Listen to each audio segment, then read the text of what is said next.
सुबह से ही ड्रामा और आम आदमी पार्टी की नौटंकी हम सभी टेलीविजन के माध्यम से देख पा रहे हैं। अगर सही मायने में बोला जाए तो कांग्रेस और आम आदमी पार्टी के पापों का जो नौटंकी है वो एक ही किस्म का है। आज जिस प्रकार के जो सीन देखने को मिल रहे हैं आम आदमी पार्टी का, जो ड्रामा देखने को मिल रहा है, आप याद करिए चंद दिनों पहले ठीक इसी प्रकार का दृश्य राहुल गांधी और कांग्रेस पार्टी का देखने को मिल रहा था। जब राहुल गांधी जी को भ्रष्टाचार के मामले में पूछताछ के लिए बुलाया गया था तो ठीक इसी प्रकार कांग्रेस पार्टी नौटंकी करने में लगी थी। इसी प्रकार से कांग्रेस पार्टी प्रदर्शन करने में लगी हुई थी। और आज ये अतिशयोक्ति नहीं होगी अगर ये कहा जाए कि ये जश्न भ्रष्टाचार है। This is almost celebrating corruption. पहले तो भ्रष्टाचार कीजिए, दलाली कमाइए, और उसके ऊपर जब आपसे पूछा जाए सवाल, जब आपसे सवाल पूछताछ किया जाए तो आप जश्न मनाइए। जिस प्रकार से मनीष सिसोदिया आज एक खुले कार में अपने समर्थकों के साथ नारे लगाते हुए, फूल माला डाले हुए निकले हैं, ऐसा लग रहा है मानो कोई किला फतेह करके वापस आ रहा है। It seems as if the आम आदमी party has won the World Cup of corruption. इसमें कोई दो मत नहीं है। अगर वर्ल्ड कप होगा करप्शन का तो आम आदमी पार्टी उसमें दुनिया की नंबर 1 पार्टी साबित होगी, सिद्ध होगी। तो यह कहना आज अतिशयोक्ति नहीं होगा कि जिस प्रकार की दृश्य आज भारत देख रही है, यह आम आदमी पार्टी का सेलिब्रेशन ऑफ करप्शन, जश्न भ्रष्टाचार है। सुबह से हमने देखा कि पहले माताजी ने टीका लगाया और उसके बाद ये सारा का सारा ड्रामा चल रहा है। ये पहली बार नहीं है कि मनीष सिसोदिया जी के साथ इस प्रकार का ड्रामा हम देख रहे हैं। आप याद करिए नवाब मलिक जी, सत्येंद्र जैन जी, संजय राउत जी, ये सारे लोग इसी प्रकार से अपने घरों से निकले थे।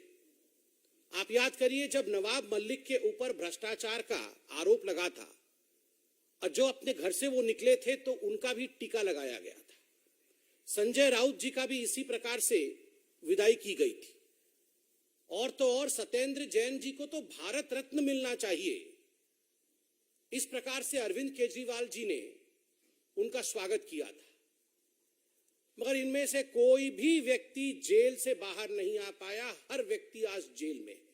नवाब मलिक भी जेल में है, सत्येंद्र जैन भी जेल में है और संजय राउत भी घोटाले में जेल में है। They went to the jail with a fanfare, but they could not prove that they were not guilty. आज तक उन्होंने ये एविडेंस प्रस्तुत नहीं किया है कि उन्होंने भ्रष्टाचार नहीं किया और नतीजा है कि आज भी वो जेल में बंद है। कोई भी भ्रष्ट व्यक्ति कभी नहीं कहता है कि मैं भ्रष्ट हूं। जितने भी भ्रष्ट व्यक्ति हैं दुनिया के, वो कहते हैं मैं तो दूध का धुला हुआ हूं, मैं तो पाक साफ हूं जी। ये तो मेरे ऊपर राजनीतिक दबाव के कारण से झूठे आरोप लगाए गए।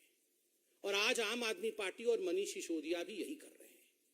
मनीष जी, हमने आपसे 6 सवाल पूछे थे, तकनीकी सवाल, technical questions were asked out of you. ये जो दारू घोटाला है, शराब घोटाला है, ये जो एक्साइज पे आपने करप्शन किया, उसमें हमने कुछ तकनीकी सवाल पूछा था। हमने ये सवाल पूछा, बार बार पूछा कि आपने ब्लैक लिस्टेड कंपनी को कमीशन लेने के बाद ठेका दिया या नहीं दिया। आपने जवाब नहीं दिया। मनीष जी, हमने दूसरा सवाल पूछा कि कानूनन मैन्युफैक्चरर्स को रिटेल के सेक्टर में उतारना गैर कानूनी है। आपने मैन्युफैक्चरर्स को रिटेल की सेक्टर में उतारा नहीं उतारा, आपने उसका जवाब नहीं दिया। हमने सवाल पूछा कि मनीष जी, ये जो एक्साइज पॉलिसी आपकी बनी थी, ये जो दारू घोटाला आपने किया, क्या उससे दिल्ली के राजस्व को, स्टेट एक्सचेकर को नुकसान हुआ या नहीं हुआ? आपने उसका जवाब नहीं दिया। हमने स्पष्ट सवाल पूछा था, अगर आपकी ये एक्साइज पॉलिसी इतनी अच्छी थी तो क्या कारण रहा जो आपने एक्साइज पॉलिसी को आनन फानन में वापस लिया? अरविंद केजरीवाल और मनीष सिसोदिया ने इसका भी जवाब नहीं दिया। और हमने बड़ा स्पष्ट सवाल पूछा था कि क्या कारण था कि 1.4 करोड़ रुपया आपने इन शराब माफिया ठेकेदारों का माफ किया? किसके कहने पे माफ किया? अपने यारों का 144 करोड़ रुपया क्यों माफ किया, जबकि ये गैर कानूनी था, ये कैबिनेट से पारित नहीं हुआ था? इसका भी जवाब मनीष जी आपने नहीं दिया। जितने भी तकनीकी सवाल पूछे गए किसी का जवाब नहीं दिया। मैं विश्व का, ब्रह्मांड का सबसे बढ़िया शिक्षा मंत्री, मैं गुजरात जाऊंगा तो ये हो जाएगा, फलाना हो जाएगा। अरे जो सवाल भ्रष्टाचार से जुड़े हुए हैं उसका जवाब दे दीजिए। यहां वहां की बात करने की आवश्यकता नहीं है।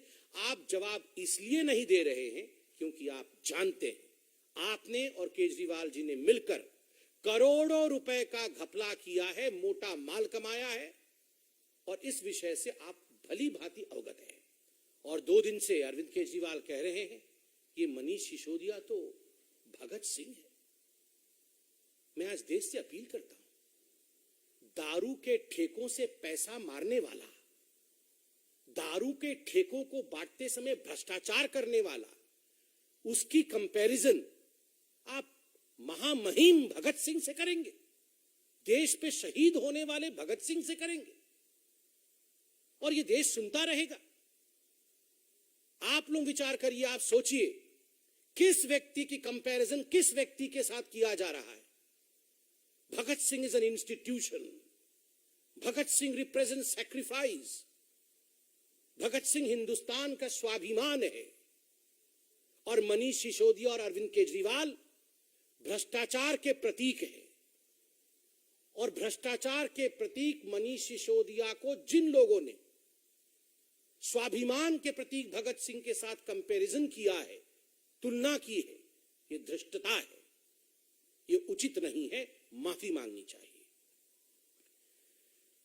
और एक नया प्रचलन आजकल शुरू हो गया है। जब भ्रष्टाचारियों से आजकल सवाल जवाब करने के लिए उन्हें बुलाया जाता है, उन्हें चिट्ठी भेजी जाती है, तो ये सबसे पहले राजघाट चले जाते हैं कि हम सत्याग्रह करेंगे। आपने कभी सुना है सत्याग्रह ऑन करप्शन? ये भगत सिंह का भी अपमान और महात्मा गांधी का घोर अपमान है। राहुल गांधी भी वहीं गए थे और मनीष सिसोदिया भी वहीं। There is no difference absolutely. Congress party की भ्रष्ट नीतियां और आम आदमी पार्टी के भ्रष्टाचार में और उनकी तकनीक में किसी प्रकार का कोई डिफरेंस नहीं है। दोनों एक ही थाली के चट्टे बट्टे, two sides of the same coin. हमारे चैनल को लाइक, शेयर और सब्सक्राइब जरूर करें और नई अपडेट्स के लिए बेल आइकन दबाना ना भूलें।